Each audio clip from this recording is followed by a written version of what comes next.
Hey there, Janae with Palin Projects here, and in this week's video I wanted to do a fun little Valentine's Day craft for our front door. So we're making a nice door hanger or a wall hanger, wherever you want to hang it, but I thought it would be kind of fun to do a little riff on the little sweet hearts that you get around Valentine's Day. So let's get into it.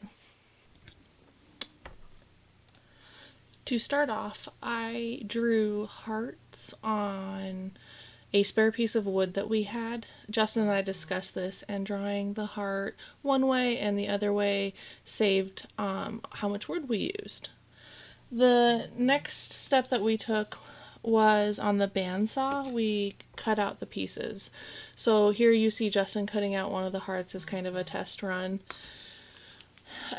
He's using the bigger blade on the bandsaw, so he had to do some different cuts on it that I wasn't fully confident with, and so in between him cutting them out and myself, we changed out the saw on the bandsaw to make it a little bit easier so that I could manipulate the wood a little bit easier when I cut it. He made the small slices so that the wood would fall easier into the bandsaw and go away. So here you see me cutting out the remaining 3 hearts. I first cut the big board into 3 smaller boards, and then you see me following my guideline that I had drawn on to the best of my ability and cut out the remaining hearts that I needed.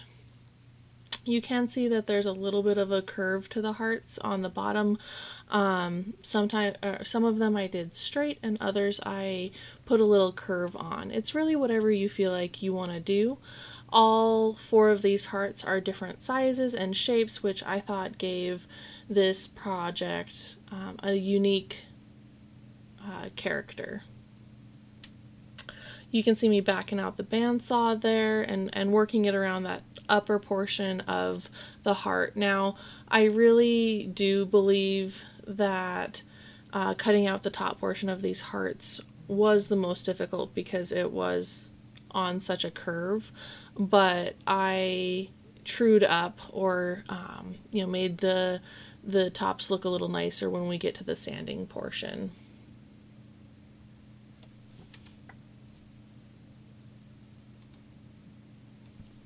Here I'm cutting out the second heart. It's a little bit bigger. That first heart was a little more slender and horizontal, where this is a little thicker. Again, you see me kind of tackling that top part first because it was a little more difficult for me to cut out.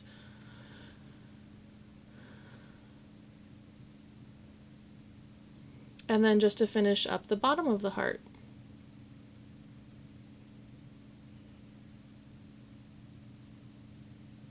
I think this was the easiest and the most confident heart that I had. I pretty much whipped through this last one, so you can see I kind of came off the lines there, which is okay because you just kind of true that up during the sanding process.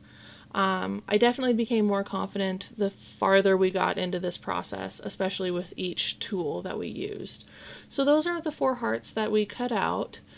Just showing them in their raw form to you. There's the bigger one, the one Justin did, which definitely looks a little bit better, but we broke out the disc sander on the Shopsmith and to the best of my ability, worked the edges and sanded down each one individually. So, I felt like it did pretty good.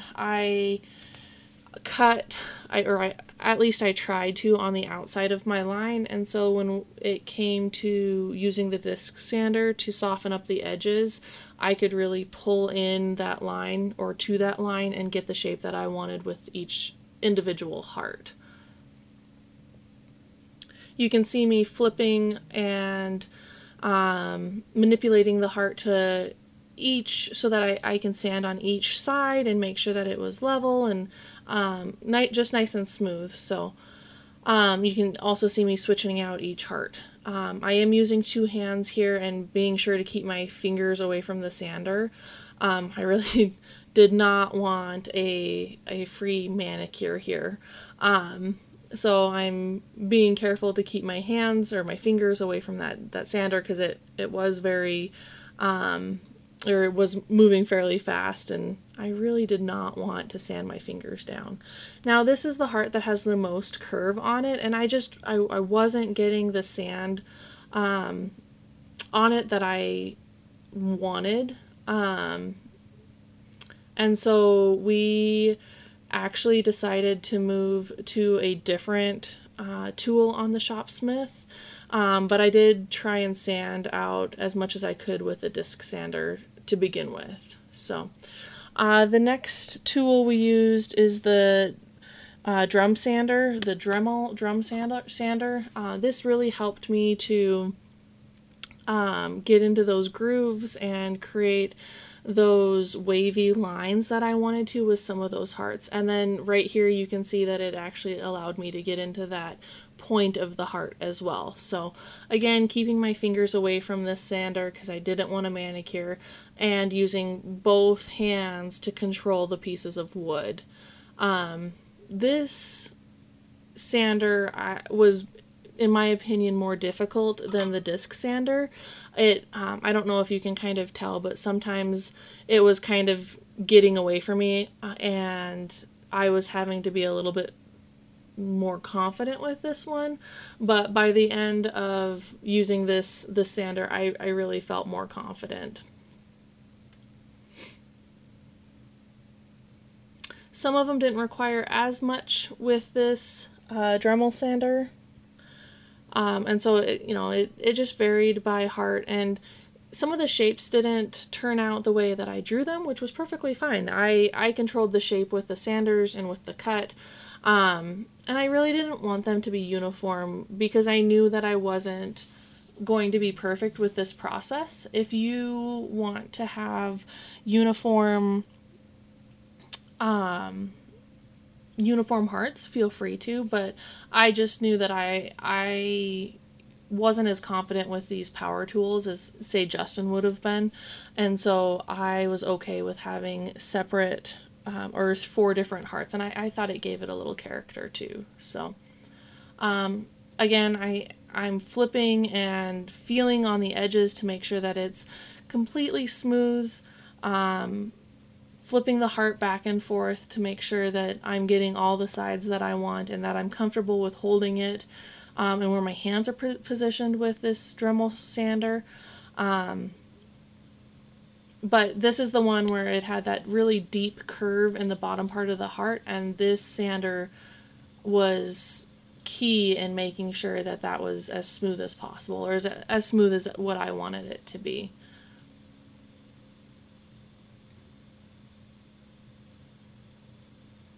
Again, you can see me going into the middle of the heart and sanding outwards,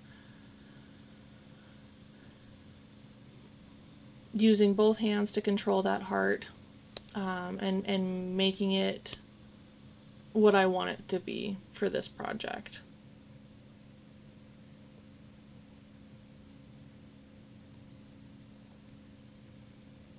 After I was done with that, we moved over to the bench.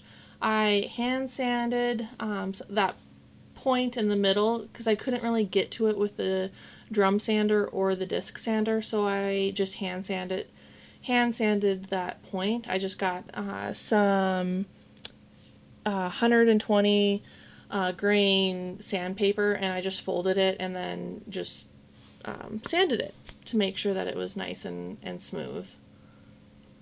And I did that with each one. Even if I could get that Dremel sander into that middle part, I just really wanted to tidy that up and make sure that it was as smooth as possible, just so that it looked nice. After I was finished with sanding those middle pieces, or that middle piece of those hearts, I moved into making the drill holes for where I was going to have my hanger come through the hearts and be able to be hung. So this is where I'm doing that. I just have a regular drill bit. I chose the bit that I thought would fit my ribbon, and you can see Justin handing me the drill back and forth. But I just, yeah, drilled in a single hole. You can do a double hole if you want. I just did a single hole at the top. If you wanted to do a double, I would recommend doing one at the top and one at the bottom to attach the hearts. I only wanted to do one, that way that I could rearrange with ease the hearts from year to year if I, wanted a different look for each year. I took the sandpaper again and just sanded down where I had drilled through the hearts. At this point, I brought them inside and I started to paint them. For this color, I mixed together that dark blue and red that you see up by my hands. In the package of paint that I have, it didn't really have 4 Valentine's Day colors, and so I mixed the purple with just the blue and the red. On the other 4 hearts, I used pink, yellow, and red. I made sure to get a decent thickness of paint on these because I'm going to be sanding them after I finished with painting them. But so you can see me kind of going over it again, and then I'm going to do the same process for the other 3, but with different colors. So you can just see me getting the edges, because you will see the edges when they're hanging up. You won't see the back, and so I didn't paint the backs. I just painted the edges and the front of these hearts.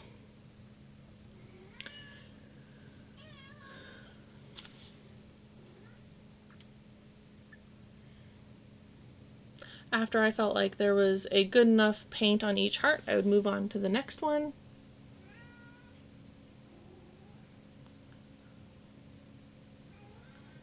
Since this was kind of scrap wood, you can see that there's a little bit of a blue hint to it. The yellow didn't quite cover the blue, but I was okay with that because I knew I was going to sand these. If I had wanted to, I could have painted these 2 separate colors. So I could have done a base color. So say with this yellow, I could have done the yellow on the base and then painted over with like a red on top. And when I sanded, that yellow would come through.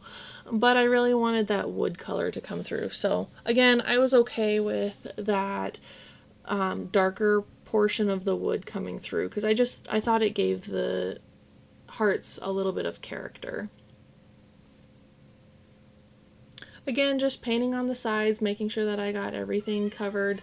I wasn't doing a full cover on these. I was doing it to the best of my ability, but I was making sure that, everything was covered, but I wasn't concerned about making sure that that blue was completely covered. After a couple hours, the paint was completely dry, so I took some sandpaper to it, just because I wanted to make it look a little worn down. At first I was using the 320 grit extra fine sandpaper, and then that wasn't giving me the look that I was wanting, so I switched back to the 120 grit medium grain sandpaper, and that was giving me the look that I wanted. So I made sure that I sanded the edges really well to kind of get that worn look on it. You can't really see it with the pink or the yellow, but you start to see it with the red and the purple a little bit better. So I was happy with how that turned out. So with this purple one, you can really see me starting to wear down that paint, and that wood color, that wood grain is really starting to come through. If you don't like how big those scratches are, again, you can use that finer sandpaper, but it just wasn't coming through the way that I wanted to. And then with the dual colors, if I would have painted again that yellow one with that purple on top, that yellow would have come through rather than that wood color. So later that evening, I sat down and wiped all of the wood shavings off of each heart in particular with just a wet paper towel. And then I came back through with a dry paper towel and made sure to dry them off, just so that my vinyl stickers would stick to the surface of each wood heart. And you can kind of see how that paper towel is picking up those wood fibers. Now you see me pulling off my vinyl stickers. I just made some vinyl stickers with my Cricut, and I am putting those in different areas on the hearts. Again, I'm just rubbing that vinyl onto each heart so that it sticks. This one gave me a little bit of a trouble, and I had to use the back side to pull up the sticky part of the of each of the stickers. You can use a credit card here. A credit card or just a regular card, a room key from a hotel, helps to keep those vinyl pieces down. I was just using my thumb. I didn't really have too hard of a time with it until this one. And I don't think I had the vinyl sticker properly transferred to this transfer paper, but it still worked out okay. After that, I cut my ribbon, so I basically just strung it through the heart and tied a loop. And all I did was I double knotted the loop, so it wasn't that big of or it wasn't that hard of a thing to do. And then I made my ribbon as long as I wanted it. So I made the ribbon long enough so that I could have all 4 hearts in a line. And this is where I said I didn't drill in the bottom hole, because I wanted to change up the order of these hearts from time to time. And so I figured that would be easiest, to just have different ribbons coming out of the heart, and then I would attach them all together. But you can see me, I'm just threading each ribbon through each heart individually and just double knotting it to make sure that it stays.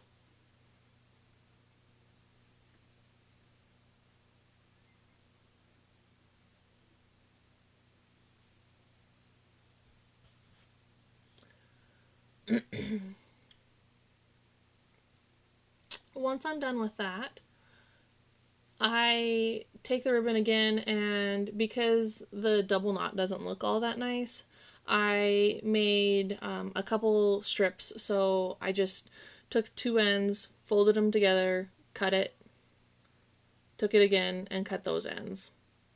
And then I basically straightened those out, put them through the loop, and then just knotted those. After I was done knotting, I took the scissors and I curled the ribbon, because this is curling ribbon, just to make it look a little bit nicer. You can, and I'll show this a little bit later, instead of curling each individual ribbon, you can just bunch them all up and curl them at the same time to save. When you're curling, right there when I was pulling the ribbon, you want to curl the underside of the ribbon so that you're not going against the curl, you're going with the curl. It's usually if you don't know which way the ribbon is curling, it's usually the bottom of the roll. So when you're rolling the ribbon out, it's usually the bottom part of the ribbon that's facing down on the roll. It just makes it a little easier to curl. You can curl it the other way, it just doesn't always work. So here again, I'm just tying the strands of ribbon onto that loop, and then I decided just to do all 3 at the same time. So I'm making each other heart's strands right now, because that's just kind of how I work. Is I'll do one, and then if it works and it looks nice, then I'll do the rest all in the same all at the same time. So there I am again, tying it on the Hugs and Kisses heart, and then the last one is the Be Mine heart. There's just 4 strands here. They're not super long, maybe 6 to 8 inches, just enough for me to curl and make look nice. Once that's done, I gather up each side of the ribbon, so I only do half the ribbon at a time, and I curl it. So my scissors are open, and I just gather them all up and string it across my scissors. And then I kind of fluff it to make it look nice.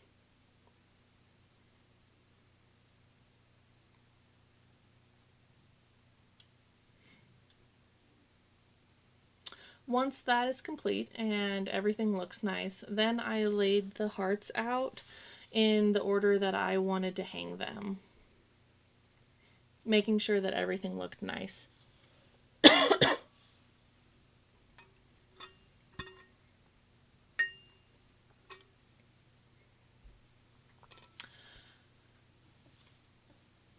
So I accidentally cut the purple heart string a little too short, so that's where I'm tying it a little bit behind the cutie pie one, and then I actually tied it into the cutie pie's knot as well and kind of hid it in there.